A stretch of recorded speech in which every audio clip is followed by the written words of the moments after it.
1 Coríntios 15. Irmãos, venho lembrar-vos o evangelho que vos anunciei, o qual recebestes e no qual ainda perseverais. Por ele também sois salvos, se retiverdes a palavra tal como vo-la preguei, a menos que tenhais crido em vão. Antes de tudo, vos entreguei o que também recebi, que Cristo morreu pelos nossos pecados segundo as Escrituras, e que foi sepultado e ressuscitou ao terceiro dia segundo as Escrituras, e apareceu a Cefas, e depois aos 12.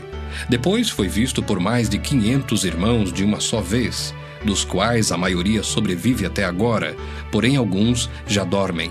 Depois foi visto por Tiago, mais tarde por todos os apóstolos, e afinal, depois de todos, foi visto também por mim, como por um nascido fora de tempo. Porque eu sou o menor dos apóstolos, que mesmo não sou digno de ser chamado apóstolo, pois persegui a igreja de Deus. Mas, pela graça de Deus, sou o que sou. E a sua graça que me foi concedida não se tornou vã. Antes, trabalhei muito mais do que todos eles. Todavia, não eu, mas a graça de Deus comigo. Portanto, seja eu ou sejam eles, assim pregamos e assim crestes. Ora, se é corrente pregar-se que Cristo ressuscitou dentre os mortos, como, pois, afirmam alguns dentre vós que não há ressurreição de mortos? E se não há ressurreição de mortos, então Cristo não ressuscitou? E se Cristo não ressuscitou, é vã a nossa pregação e vã a vossa fé. E somos tidos por falsas testemunhas de Deus, porque temos asseverado contra Deus que ele ressuscitou a Cristo, ao qual ele não ressuscitou, se é certo que os mortos não ressuscitam. Porque se os mortos não ressuscitam, também Cristo não ressuscitou.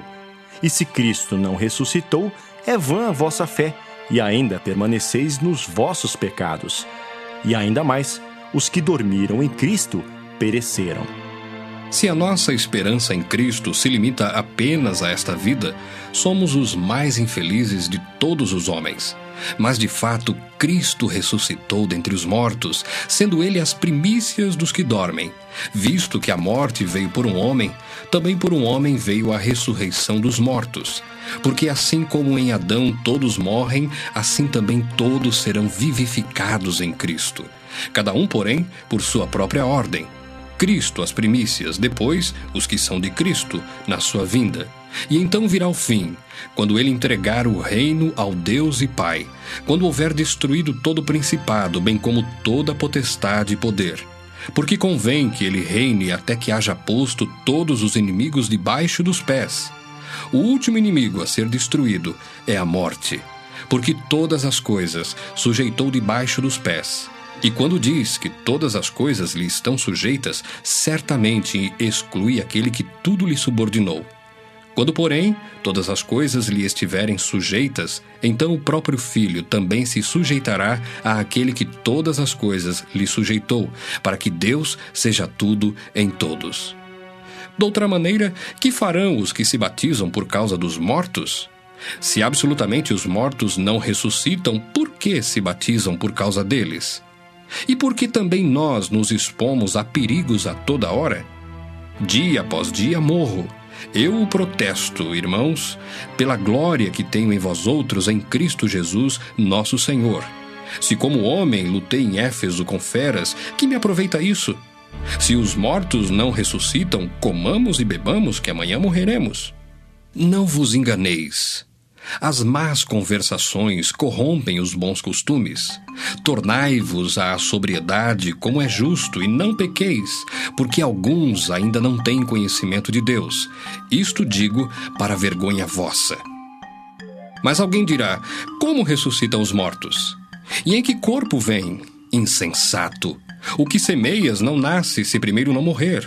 E quando semeias, não semeias o corpo que há de ser, mas o simples grão, como de trigo ou de qualquer outra semente. Mas Deus lhe dá corpo como lhe aprouve dar, e a cada uma das sementes o seu corpo apropriado.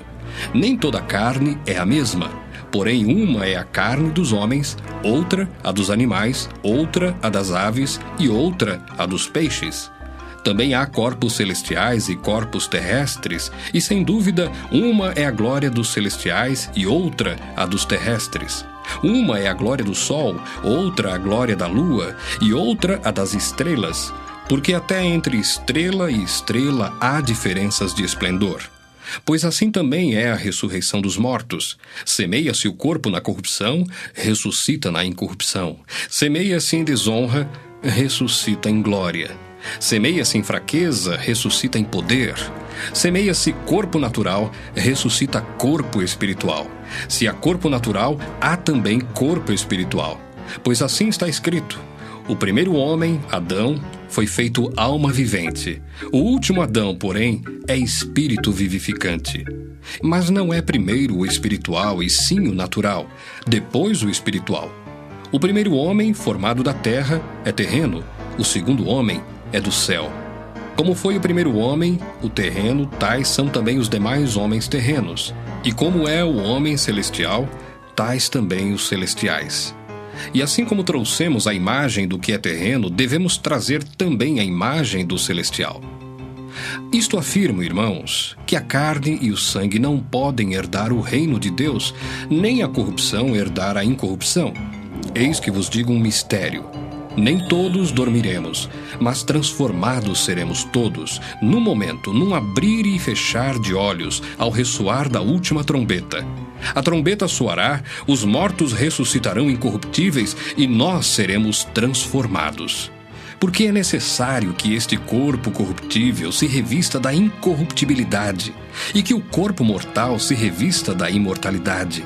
E quando este corpo corruptível se revestir da incorruptibilidade e o que é mortal se revestir de imortalidade, então se cumprirá a palavra que está escrita: tragada foi a morte pela vitória. Onde está, ó morte, a tua vitória? Onde está, ó morte, o teu aguilhão? O aguilhão da morte é o pecado, e a força do pecado é a lei. Graças a Deus que nos dá a vitória por intermédio de nosso Senhor Jesus Cristo. Portanto, meus amados irmãos, sede firmes, inabaláveis e sempre abundantes na obra do Senhor, sabendo que no Senhor o vosso trabalho não é vão.